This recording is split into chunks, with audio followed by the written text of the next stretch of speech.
Président, nous souhaitons en tout cas vous apporter quelques précisions, sachant que notre groupe a bien sûr travaillé sur les deux délibérations, la 775 et la 776, et que sur la 775, effectivement, nous voterons favorablement, en tout cas, cette délibération.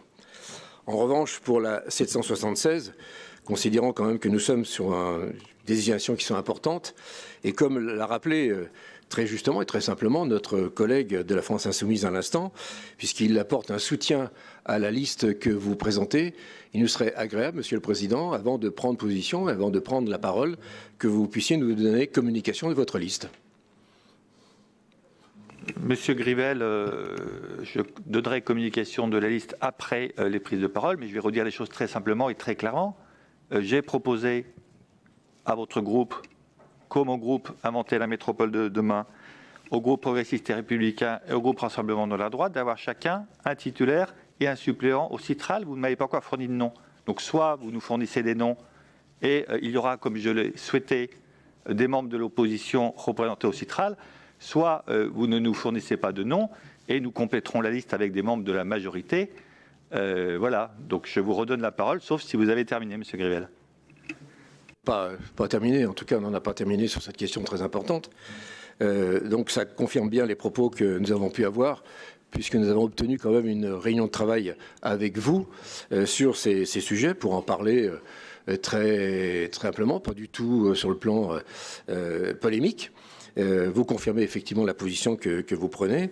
Nous avons souhaité en tout cas avoir une meilleure représentation telle qu'elle l'était jusqu'à maintenant, qui sont des remarques tout simplement de bon sens et de présentation de cette opposition que nous devons aussi à nos concitoyens.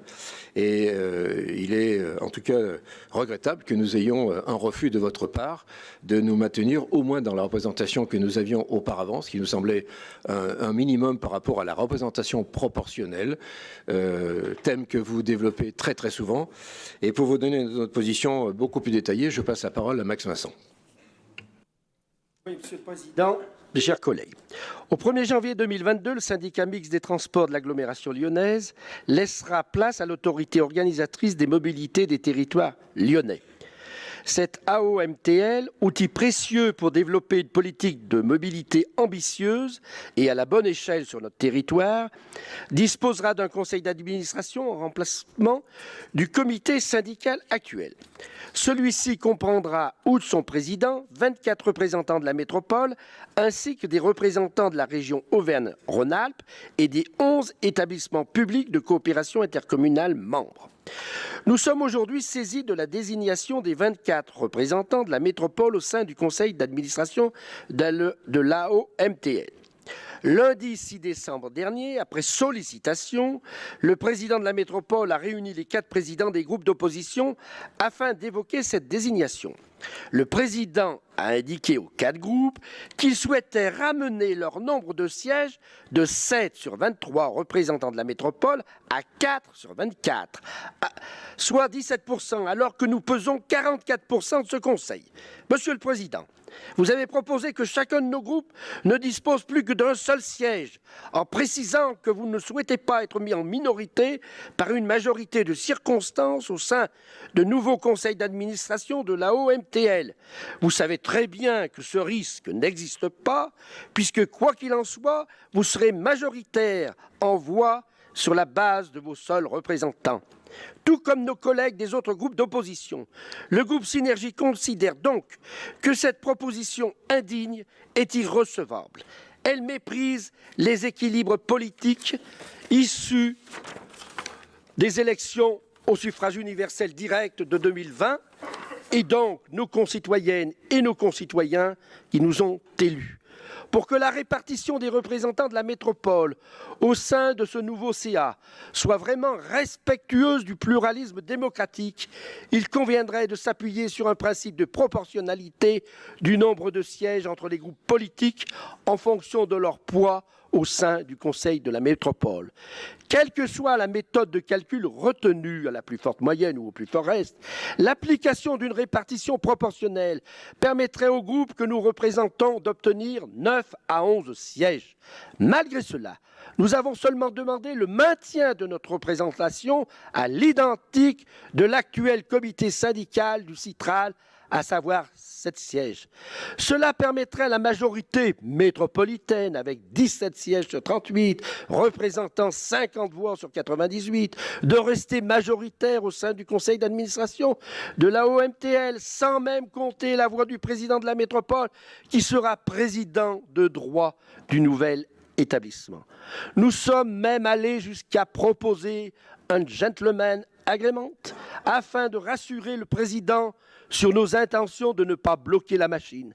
Cette demande légitime de représentativité, à minima, et cette proposition d'accord ont été balayées d'un revers de main par le président de la métropole qui a maintenu sa proposition inacceptable de 4 sièges pour l'opposition. Nous ne sommes pas élus pour récolter des strapontins. Nous ne demandons pas l'aumône et refusons donc de participer à cette mascarade. Nous ne nous laisserons pas piétiner, nous ne nous laisserons pas dédaigner les élus que nous sommes et à travers nous les citoyennes et citoyens que nous représentons.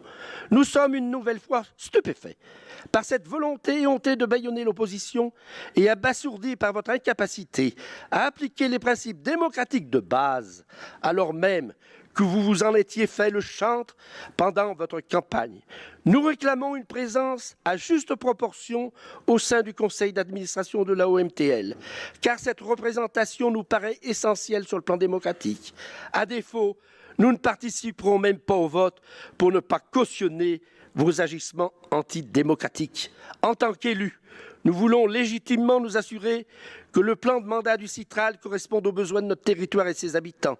Métro, tram, téléphérique, bus express, solutions intermodales, parking relais. Les défis qui sont devant nous en matière de transport et de déplacement sont immenses et nous ne pouvons en être écartés par un oukase symptomatique d'une gouvernance métropolitaine à la dérive. Quelles que soient vos manœuvres dilatoires et vos bouffées autoritaires, nous n'abandonnerons pas les habitantes et les habitants de métropole. Au sein ou en dehors du Citral, nos concitoyens peuvent compter sur nous pour prendre les enjeux de mobilité du quotidien à bras-le-corps. Je vous remercie et on aimerait bien être entendu. Merci. À mon tour de vous poser une question. Vous aviez un représentant jusqu'à présent. Je vous propose d'en avoir toujours un, donc vous le refusez. C'est bien comme ça qu'il faut que je comprenne. Et j'ai été clair, avoir le même nombre que nous avions auparavant. Ce serait le plus démocratique possible. Bon, bah écoutez, je n'ai toujours pas compris. Je passe la parole au groupe Inventer la métropole de demain.